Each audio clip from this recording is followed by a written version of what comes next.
Prime Minister Benjamin Netanyahu says his country is working in full cooperation with the U.S. in eliminating Hamas and ending the conflict in Gaza. He was speaking after meeting the U.S. Secretary of State in what is Marco Rubio's first visit to the Middle East since his appointment. Secretary Rubio said the two countries shared a common position on Gaza as he reiterated President Trump's plan for the future of the region. He also highlighted the threat of Iran and promised the U.S. would not allow Iran to become a nuclear state. Mr. Netanyahu praised Donald Trump as the greatest U.S. president Israel ever had and warned Hamas that Israel would, in his words, open the gates of hell if all hostages were not returned. I want to assure everyone who's now listening to U.S. President Trump and I are working in full cooperation and coordination between us.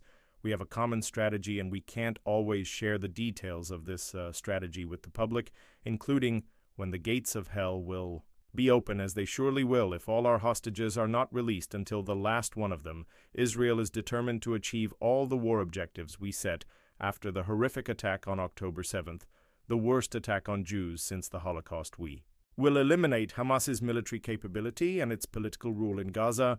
We will bring all our hostages home and we will ensure that Gaza never again poses a threat to Israel.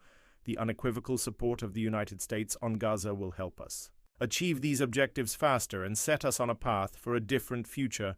Secretary Rubio. And I discussed President Trump's bold vision for Gaza, for Gaza's future, how we can work together to ensure that that future becomes a reality. Benjamin Netanyahu there.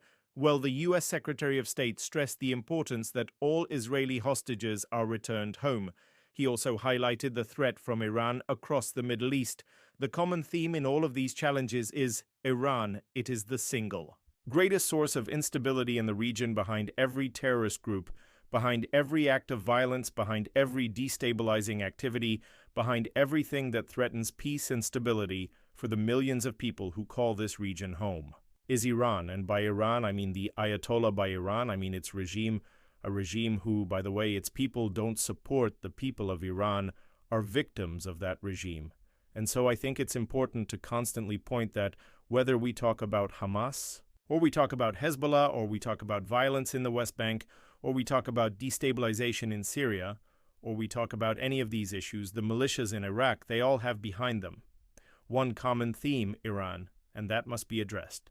And there can never be a nuclear Iran that could then hold itself immune from pressure and from action. That can never happen. U.S. Secretary of State Marco Rubio there. Well, let's speak to our State Department correspondent Tom Bateman. Tom, those words there.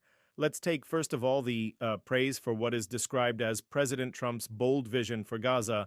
It has, of course, been criticized. What is the latest in terms of what it might entail for Palestinians?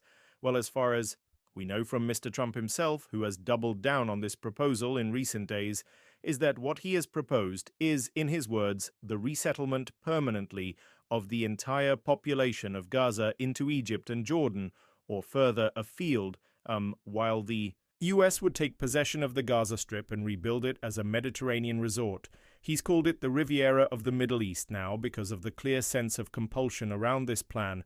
It would be illegal under international law. It'd be a clear breach of the Fourth Geneva Convention, which strictly prohibits the forcible transfer of people. It would be considered a war crime under that. And, nevertheless, we've heard Mr. Trump reiterate it.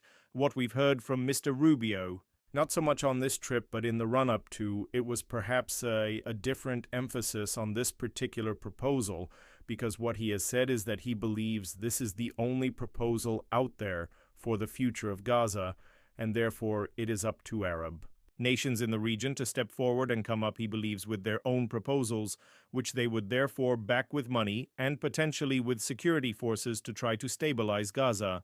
And so I think what Mr. Rubio is trying to suggest is that this is some sort of maximalist negotiating position to try and push neighboring Arab countries to come up with an alternative plan for the future governance of Gaza.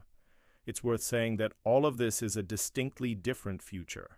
For Gaza, as is proposed under Mr. Trump, he is completely redrawn.